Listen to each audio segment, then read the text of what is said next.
Friends, ఇప్పుడే అందిన వార్త. బీఆర్ఎస్ కేటీఆర్ సంచలన నిర్ణయం. పార్టీ అందరూ వీడుతున్న కారణంగా అంటూ వార్తలు అయితే వస్తున్నాయండి. దీనికి సంబంధించి వివరాలు చెప్పడానికే వీడియో చేయడం జరుగుతుంది. చాలా మంది వీడియోస్ కానీ సబ్స్క్రైబ్ చేసుకొని మర్చిపోతున్నారండి. దయచేసి ఛానల్ సబ్స్క్రైబ్ చేసుకొని బెల్ ఐకాన్ ఆల్ పాయింట్ హ్యాప్ చేయండి. ఇటువంటి ఇంపార్టెంట్ ఇన్ఫర్మేషన్ మిస్ అవ్వకుండా మీ ఫోన్ నోటిఫికేషన్ రూపంలో వస్తుందండి. చాలా మంది మీరు చూస్తున్నారు కానీ లైక్ చేయడం లేదండి. దయచేసి లైక్ చేయండి, ఇన్ఫర్మేషన్ అందరికీ తెలుస్తుంది. పార్లమెంట్ ఎన్నికల వేళ నేతలు పార్టీ వీడుతుండటంతో బీఆర్ఎస్ క్షేత్రస్థాయిలో నేతలు కార్యకర్తలు ఆందోళనకు గురవుతున్నారు. ఒకేసారి ఇద్దరు ముగ్గురు నేతలు, ఎంపీలు, మాజీ మంత్రులు, మాజీ ఎమ్మెల్యేలు రాజీనామా చేస్తుండటంతో తమ రాజకీయ భవిష్యత్తు ప్రశ్నార్థకంగా మారుతుందని జిల్లాలోని సెకండ్ క్యాడర్ లీడర్లు ఆవేదన వ్యక్తం ఆందోళన చెందుతున్నట్టు సమాచారం. వచ్చే ఎన్నికల్లోపు పార్టీ ఉనికి ప్రమాదం పడుతుందని అనుమానిస్తున్న ఈ క్రమంలో సోషల్ మీడియా వేదికగా పార్టీ వర్కింగ్ ప్రెసిడెంట్ మాజీ మంత్రి కేటీఆర్ కీలక ప్రకటన చేశారు.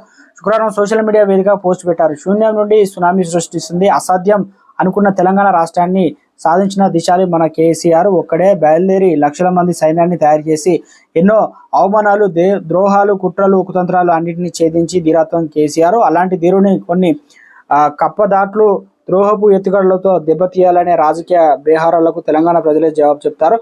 ప్రజల ఆశీర్వాదం, మద్దతు, 14 ఏళ్ల పోరాడి ఇక ఉద్యమ పార్టీగా రాష్ట్రాన్ని సాధించి తెచ్చుకున్న తెలంగాణ దిశను మార్చిన కోట్లాది మంది జీవితాల్లో వెలుగు నింపే కేసీఆర్ గారిని బీఆర్ఎస్ పార్టీని ప్రజల గుండెలో పెట్టుకొని కాపాడుకుంటారు.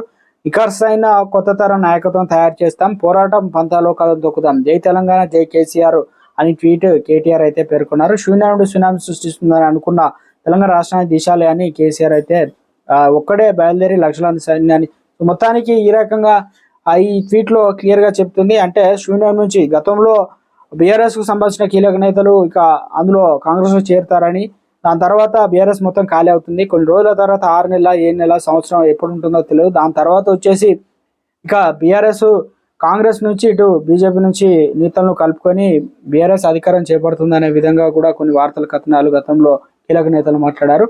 ఆర్ఎస్ ప్రవీణ్ కుమార్ కూడా తనకు కీలక పదవి వస్తుందని, ఇక రాబోయే ఎన్నికల్లో గెలిచి తర్వాత మినిస్ట్రీగా ప్రభుత్వమే ఏర్పడబోతుందనే విధంగా చెప్పారు. ఈ తరుణంలో కొంత కీలక నేతలు కూడా పార్టీని వీడడంతో ఒక్కసారిగా షాక్లో మొత్తానికి పార్టీని బలోపేతం చేసే ప్రయత్నంలో భాగంగా ఈ రకంగా ట్వీట్ చేశారు.